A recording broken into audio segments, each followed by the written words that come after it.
एक बार फिर हम आपको बताएं कि वादी कश्मीर, स्पेशली अगर हम जनूबी जिला कुलगाम की बात करें तो पहाड़ी इलाका जो नूराबाद है, यहाँ पे अभी बर्फबारी जारी है।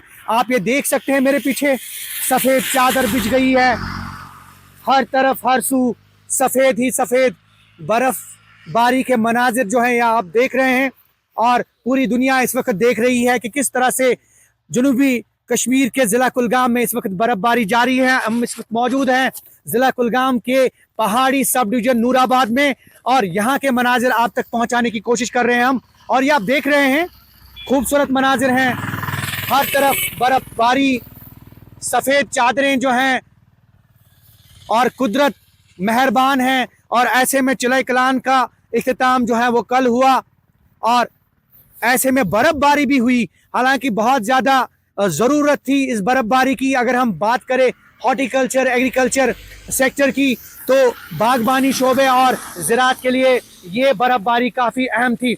और ऐसे में चूँकि मसाइल मुश्किलात भी होते हैं लोगों को जब बर्फबारी होती है, लेकिन इस बार हमने देखा कि ज़िला इंतज़ामिया कुलगाम जो थी वो पहले से ही मुतहरिक थी, और उन्होंने पहले से ही जो है साधन किए थे, मीटिंग्स का एहतमाम अमल में लाया गया। और यही वजह है कि कल शाम जो बर्फबारी शुरू हुई, आज सुबह जो है सड़कों से ही जो है बर्फ हटाने का काम शुरू किया गया। हमारे साथ इस वक्त मौजूद हैं बात करने के लिए sub divisional magistrate Noorabad Bashirul Hasan और इनकी टीम, पूरी तहसीलदार डीएचपुरा भी हमारे साथ मौजूद हैं, और पूरी टीम जो मैकेनिकल डिपार्टमेंट की टीम जो है वो भी मौजूद हैं। बात करेंगे इनसे। सर, ये बताइए कि बर्फबारी एक खुशाइंदा कदम, क्योंकि खुशाइंदा बात है ऑब्वियसली, क्योंकि अशद ज़रूरत स्पेशली बागबानी शोबे और ज़राअत के शोबे के लिए बहुत ज़्यादा ज़रूरी, और जो हमारे वाटर रिसोर्सेज हैं उसके लिए भी ज़रूरी।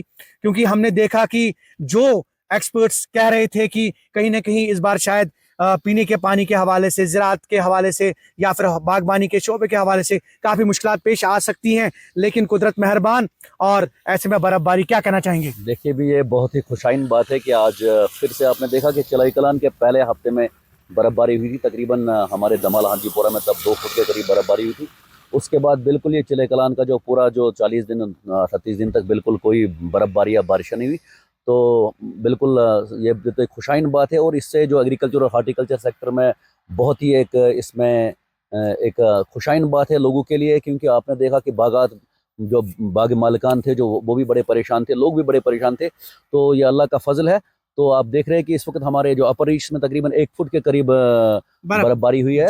तो हमारी पूरी टीम इस वक्त ग्राउंड लेवल पे, हमारे देखिए एग्जीक्यूटिव इंजीनियर हमारे आरएनबी जो है वो हमारे साथ है, तहसीलदार साहब है, मैकेनिकल के हमारे जो हेड है वो हमारे साथ है। तो डीसी साहब इसमें पूरी निगरानी, सुबह ही उनने बिल्कुल एक इसमें जायज़ा भी लिया, तो वो भी एक नज़र रखे हुए हैं। तो हम देख रहे हैं इस वक्त के लोग भी बड़े खुश हैं इसमें। तो पानी की जो किल्लत थी, आपने देखा कि बिल्कुल जो हमारे वाटर रिसोर्स थे बिल्कुल वो सूख गए थे। जो बिल्कुल पुराने चश्मे थे, बड़े चश्मे थे, वो भी बिल्कुल उनमें भी बहुत वाटर पानी की कमी हुई थी। तो इंशाल्लाह उम्मीद करते हैं कि इससे लोगों में जो एक उम्मीद की किरण जाग गई है। उम्मीद करते हैं कि आगे और अभी फरवरी का जो महीना है और बर्फबारी होगी, ताकि लोगों को बहुत ही बर्फबारी में, चूंकि इंतजामिया हमेशा सतर्क रहते हैं, आपके तहसीलदार जाहिद गनी और एग्जीक्यूटिव इंजीनियर और मैकेनिकल डिपार्टमेंट के लोग भी बिल्कुल शाना बशाना काम कर रहे हैं बर्फबारी में, क्योंकि मुश्किलात भी होती है लोगों में। ऐसे में इंतजामिया की जानिब से क्या खुसूसी इंतजाम किए गए हैं? देखिए जी, इसमें एक टीम वर्क होता है। इसमें डीसी साहब की सदारत में पूरी जो डिस्ट्रिक्ट की टीम है वो काम करती है। तो हमारे पूरी टीम जो सब डिवीजन की टीम है वो यहाँ मौजूद है।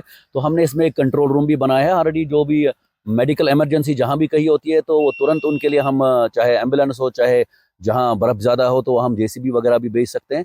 तो पिछली बार भी आपने देखा बहुत सारे ऐसे केसेस हमारे पास आए जिनकी एक्सपेक्टेड डिलीवरी होती है, उनको भी हम पहले ही जो हमारे कंसर्न डिस्ट्रिक्ट हेड ने ऑलरेडी इसमें हदायत दी है। तो कंसर्न जो सीएमओ साहब है या जो हमारे कंसर्न बीएमओ है, उनको भी हदायत दी गई कि उनको पहले ही हॉस्पिटल लाया जाता है, ताकि कोई ऐसा उनके साथ ऐसा मामला पेश ना आए।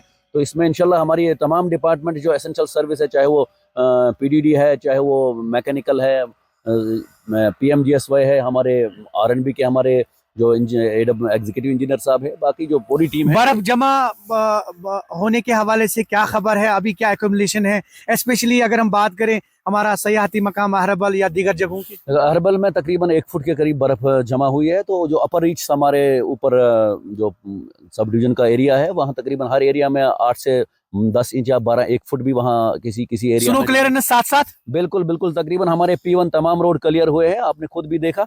उसके साथ से जो P2 रोड है वो भी 70% के ऊपर हमारे करीब इस वक्त भी जो है हमारी जो मशीनरी है वो मैकेनिकल की कंट्रोल रूम एक्टिवेट बिल्कुल एक्टिवेट है। हम बिल्कुल मैं खुद भी कंट्रोल रूम में बैठता हूँ, हमारे तहसीलदार साहब बैठते हैं, हमने इवन मैकेनिकल जो R&B के हमारे जो एग्जीक्यूटिव इंजीनियर साहब है इनने भी एक अलग कंट्रोल रूम बनाया है ताकि जो भी कॉलें आती है, जो भी कोई जिसको कोई ऐसा इशू होता है, कोई मेडिकल इमरजेंसी होती है, कोई ऐसा इशू होता है तो वहाँ इंशाल्लाह हम तुरंत। बर्फबारी में काफी मसाइल होते हैं, क्या इंतजामिया की जानिब से क्या अपील रहेगी, स्पेशली जो people living in far flung areas? देखिए ये मसाइल तो बहुत होते हैं लेकिन अल्लाह का शुक्र है ये खुशाइन बात है। तो इसमें यही गुजारिश है लोगों से, एक तो इंशाल्लाह हमारा जो पानी का जो इशू था जो बिल्कुल फ्रीजिंग जो टेम्परेचर में ऊपर बिल्कुल उससे बहुत सारी मुश्किलात होते हैं, इंशाल्लाह उससे ये मसला हल होगा। बाकी बिजली का जो हमारा निज़ाम है वो इस वक्त एज़ पर शेड्यूल चल रहा है। तो लोगों से यही गुजारिश है कि ऐसे मौसम में अगर जो अपर रीच है, यहाँ तो बिल्कुल लोअर रीच में उतनी बर्फबारी नहीं है, लेकिन अपर रीच के लोगों से मेरी गुजारिश है कि ऐसे मौसम में एहतियात बरतें, खासकर जो बच्चे हैं, बुजुर्ग है, उनको बाहर जाने से रोके जब तक ना बिल्कुल उनको लगे कि हाँ भाई मौसम ठीक हो गया है, तो तब तक वो एहतियात बरते, क्योंकि एवलांच के खतरे होते हैं। तो इंशाल्लाह पूरी टीम इसमें मुतरिक है। इंशाल्लाह जहाँ भी कहीं इनको कोई मुश्किलात होंगी तो हमने बिल्कुल नंबरात जो है शाया कर दिए गए हैं पहले ही, ऑलरेडी 1-2 महीने पहले। बीच बीच में हम ऐसे भी इनके साथ मीटिंग करते रहते हैं, तो इंशाल्लाह कोई ऐसा इशू नहीं है। बहुत बहुत शुक्रिया बशीरुल हसन, SDM नूराबाद और इनकी पूरी टीम। और कुल मिलाकर हम ये कह सकते हैं कि कुदरत मेहरबान। आप ये देख सकते हैं, कैमरामैन से मैं कहूँ वो आपको दिखाएंगे यहाँ जो अभी हम यहाँ नूराबाद सब डिवीजन में है, ये आप देखिए कितने खूबसूरत नज़ारे हैं और इन नज़ारों से लुत्फानंदोज जो हैं वो हो रहे हैं हमारे इस वक्त व्यूअर्स। ये आप देख रहे हैं काफी बर्फबारी, जमकर बर्फबारी हो रही है। और इस हवाले से हम आपको बताएं कि जो बर्फबारी है ये इसका सिलसिला कल शाम से शुरू हुआ, बारिशों का आगाज हुआ, उसके बाद बर्फबारी, और कुल मिलाकर हम ये कह सकते हैं कि अभी ये बर्फबारी जारी है। कि कुल मिलाकर जो इस वक्त बर्फबारी हो रही है इसका बराह रास्त जो मस्बत असर है वो कहीं ना कहीं इन सारे सेक्टर्स पे पड़ेगा और लोग आइंदा दिनों में इससे काफी इस्तिफादा हासिल कर सकते हैं। ज़हूर रिजवी, न्यूज़ 18 नेटवर्क, नूराबाद, कुलगाम।